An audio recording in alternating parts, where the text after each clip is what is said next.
आज की क्लास में हम लोग मैट्रिसेस का एक बहुत ही इंपॉर्टेंट क्वेश्चन करने जा रहे हैं जो कि ऑलरेडी 2023 बोर्ड एग्जाम्स में आया हुआ है बच्चों, और ये हर साल पूछे जाने वाला क्वेश्चन है बच्चों। तो नो डाउट इस साल भी आएगा, इसमें आपको कोई शक नहीं होना चाहिए। तो प्लीज ऐसे क्वेश्चन को आप मिस नहीं करोगे और एग्जाम से पहले इसको एक दो बार प्रैक्टिस जरूर करोगे। ठीक है बच्चों, तो चलो स्टार्ट करते हैं। इस क्वेश्चन के अंदर हमें यह है बच्चों कि ए और बी दो मैट्रिक्स दिया हुआ है और उसे हमें उसका प्रोडक्ट निकालना है ए बी, और उस प्रोडक्ट का यूज करके हमें इन तीनों इक्वेशन को सॉल्व करना है यूजिंग द मैट्रिक्स मेथड। सबसे पहले ए बी का प्रोडक्ट निकालना है। तो हमारा ए बी जो है उसको मैं लिख लेना है पहले। तो यहां पे -3 -2 -4 2 1 फिर 2, फिर यहां पे 2 है 1 है और 3 है। फिर यहां पे बच्चों हमारा जो बी मैट्रिक्स है वो क्या है, 1 है 2 है 0 है, -2 -1 -2 0 -1 और 1 है। तो जब आप इसका प्रोडक्ट निकालेंगे बच्चों तो ये हमारा प्रोडक्ट जो होगा यहां से ये -3, यानी इस रो को इस कॉलम के साथ मल्टीप्लाई करोगे तो आपको ये वाला एलिमेंट मिलेगा। फिर इसी रो को आप इस सेकेंड कॉलम से मल्टीप्लाई करोगे तो आपको ये वाला मैट्रिक एलिमेंट मिलेगा। और फिर इसी रो को आप इसके साथ थर्ड कॉलम के साथ मल्टीप्लाई करोगे तो आपको ये एलिमेंट मिलेगा बच्चों। तो हमें सबसे पहले क्या करना है, R1 को C1 से मल्टीप्लाई करके निकालना है। तो R1 से C1 क्या मिलेगा वो देखते हैं बच्चों। -3 इंटू 1 -3, -2 इंटू -2 +4 और ये 0। तो फाइनली बेटा यहाँ पे 1 मिल जाएगा। यहाँ पे क्या मिलेगा, 1। अब यहाँ पे हम क्या करेंगे, R1 को C2 से मल्टीप्लाई करेंगे। तो ये हमारा -3 + 2 -6 एंड -2 एंड यहाँ पे आ जाएगा +4। -1 है बच्चों यहाँ पे। तो -3 + 2 और -1, तो बेसिकली हमारा आ जाएगा ये 0। फिर ये अगेन फिर 0 आ जाएगा जब आप R1 को C3 के साथ मल्टीप्लाई करोगे। तो जैसे ये दिखा आपको एक पैटर्न बन जाएगा, ये हमारा आ जाएगा आइडेंटिटी मैट्रिक्स। जब आप इसको मल्टीप्लाई करोगे तो ये आपका आइडेंटिटी मैट्रिक्स मिल जाएगा बच्चों।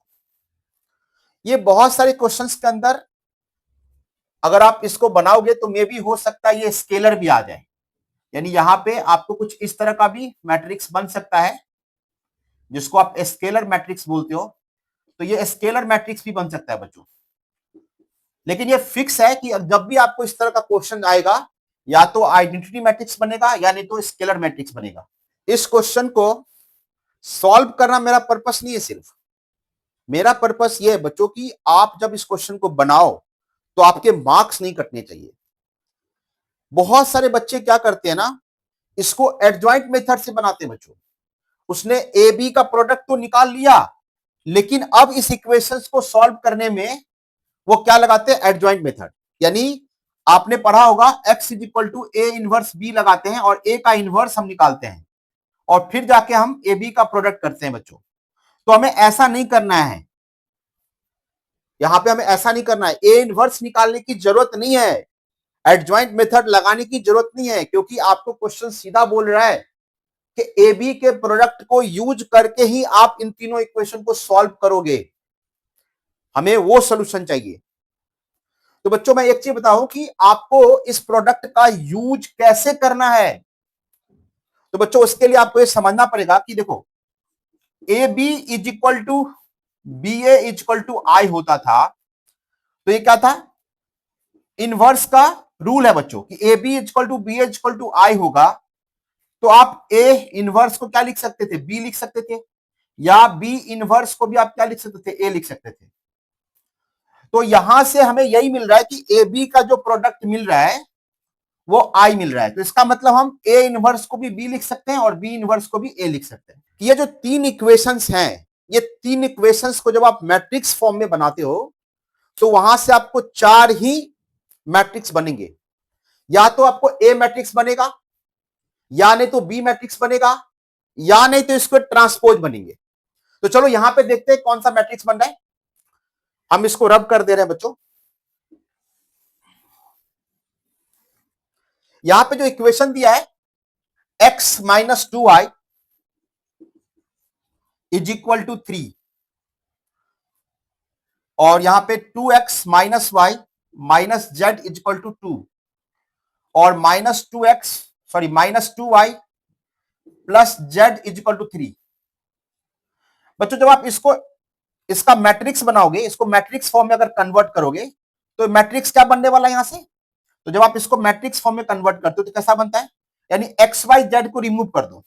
तो एक्स वाई जेड रिमूव करने से आपको फर्स्ट रो में क्या मिलेगा, 1 मिलेगा, फिर यहाँ पे -2 मिलेगा, फिर यहाँ पे 0 मिलेगा, फिर ये 2 -1 यानी 2 मिल रहा है, -1 मिल रहा है, फिर ये देखो -2।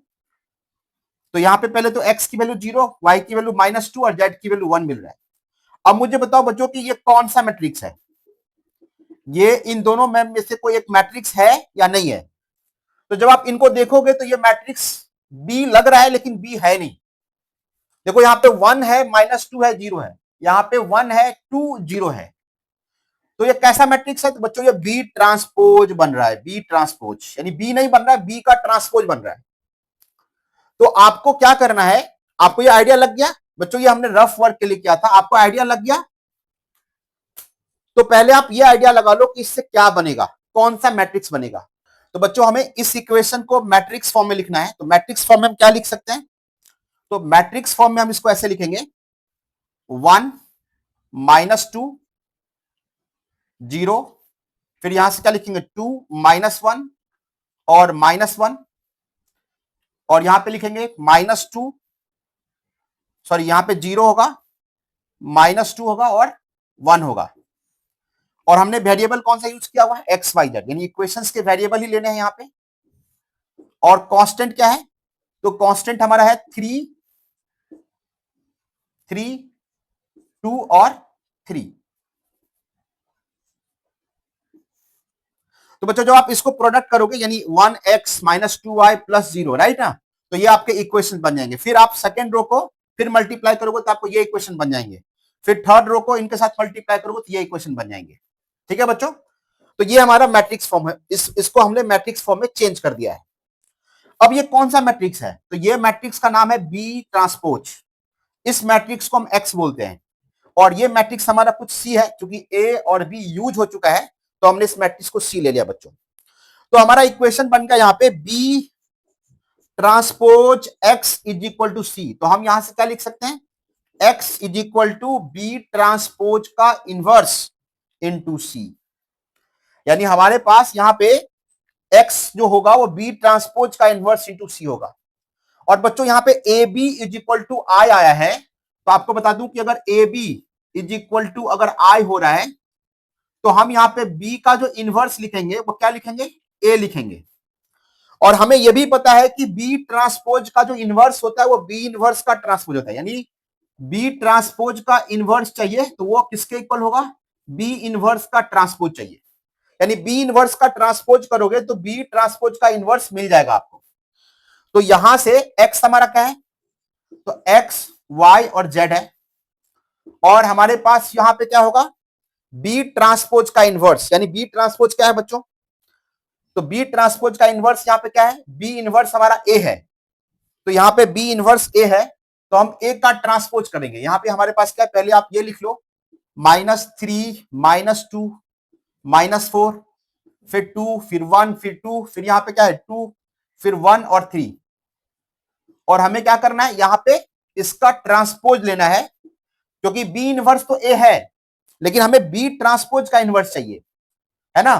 तो बी ट्रांसपोज का इनवर्स बी इनवर्स ए के इक्वल है। तो जब आप यहां पे बी ट्रांसपोज का इनवर्स करेंगे तो बी इनवर्स का ट्रांसपोज हो गया, यानी बेसिकली बी इनवर्स क्या है, ए है, तो बेसिकली ए ट्रांसपोज यानी ए इनवर्स का ट्रांसपोज करना है, यानी ए का आपको ट्रांसपोज करना है। बेसिकली आपको यहाँ पे ए का ट्रांसपोज करना है, तो हमने ए का ट्रांसपोज कर लिया। अब यहाँ पे आपका कांस्टेंट मैट्रिक्स क्या है, तो कांस्टेंट मैट्रिक्स हमारा 3 2 3 है, राइट। तो यहाँ पे लिखेंगे 3 2 और 3। तो बच्चों यहाँ पे लेफ्ट हैंड साइड में तो यही मैट्रिक्स रहेगा, variable matrix X Y Z. अब इसका ट्रांसपोज लेंगे तो क्या होगा ट्रांसपोज बच्चों, ये हमारा -3 हो जाएगा, -2 -4, फिर ये हमारा 2 1 2, फिर ये हमारा हो जाएगा 2 1 3। तो कुछ इस तरह का हो जाएगा। और हमारे पास जो कांस्टेंट है वो 3 है, 2 है और 3 है। तो जब आप इनका प्रोडक्ट करोगे तो क्या होने वाला है -3 इंटू +4 एंड +6। तो कितना हो जाएगा बच्चों जब सॉल्व करोगे तो -9 एंड यहाँ पे +4 और यहाँ पे 6 4 10, तो ये हमारा हो रहा है 1। तो बेसिकली ये 1 आ रहा है। फिर यहाँ पे देखो -6 +2 एंड +6, तो ये -6, तो ये -1 आ रहा है। और जब इसको सॉल्व करेंगे तो -12 +4 और ये +9, तो 13 -12 यानी ये 1 आ रहा है बच्चों। तो जब आप इनको और इनको कंपेयर करते हो तो x का वैल्यू क्या मिला, x का वैल्यू 1 मिला, y का वैल्यू -1 मिला और z का वैल्यू 1 मिला बच्चों। तो ये आपका फाइनल आंसर है, यानी आपका वैल्यू जो मिला वो x का क्या मिला, यानी आपका फाइनल आंसर हो गया x इज इक्वल टू आपका क्या हो गया 1, y is equal to -1 and z is equal to क्या हो गया 1। तो ये आपका फाइनल आंसर हुआ बच्चों, ठीक है। तो बच्चों यहाँ पे गलती क्या करते हैं, वो एडजॉइंट मेथड लगाते हैं। तो प्लीज एडजॉइंट मेथड मत लगाना बच्चों, ठीक है। अगर आप एडजॉइंट मेथड लगाते हो तो आपके आंसर्स हो जाएंगे रॉन्ग और आपके मार्क्स भी कट जाएंगे। तो प्लीज इस बातों का ध्यान रखना, ठीक है बच्चों। तो बच्चों ये नेक्स्ट क्वेश्चन आपके लिए है, आपको इसको बना के मुझे कमेंट करना है कि ये क्वेश्चन आपसे हुआ कि नहीं हुआ। मैं आपको इसमें थोड़ा सा हिंट देता हूं। जब आप यहाँ पे BA निकालेंगे, प्रोडक्ट BA निकालेंगे, तो ये हमारा कुछ 6i आता है, यानी 600,060,006 आएगा, यानी आपको 6i मिल जाएगा बच्चों। तो जब यहाँ पे BA आपका 6 आया तो आपको ये देखना पड़ेगा कि इस 3 इक्वेशन से कौन सा मैट्रिक्स बनेगा। तो बच्चों देखो यहाँ पे इक्वेशन भी आपको हो सकता है कि ये ऊपर नीचे दिया हो, तो आपको इक्वेशन अपने ही ऑर्डर में लेना पड़ेगा, अपने अकॉर्डिंग लेना पड़ेगा, ताकि वो मैट्रिक्स फॉर्म हो। जैसे ये इक्वेशन देखो 2x + 3y + 4z है, तो हम यहाँ पे देख रहे हैं कि 2x + 3y + 4z, तो हमें क्या करना पड़ेगा, इसको मिडिल में रखना पड़ेगा। फिर देखो यहाँ पे x - y + z है, तो 0z है, तो यहाँ पे देखो ये फर्स्ट इक्वेशन हमारा ये होगा। तो हम इसको यहां से ऐसे लिखेंगे x - y + 0z = 3, यानी ये हमारा सबसे पहला इक्वेशन होगा। दूसरा इक्वेशन हमारा ये हो जाएगा बच्चों 2x + 3y + 4z = 17।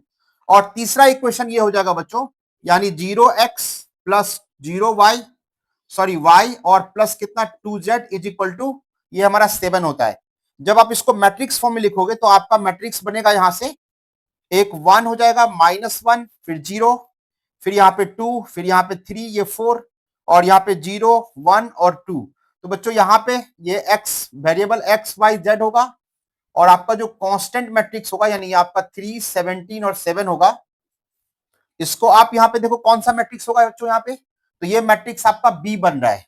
तो ये मैट्रिक्स आपका B बन रहा है, ये मैट्रिक्स आपका X है, और ये मैट्रिक्स को आपने C ले लिया।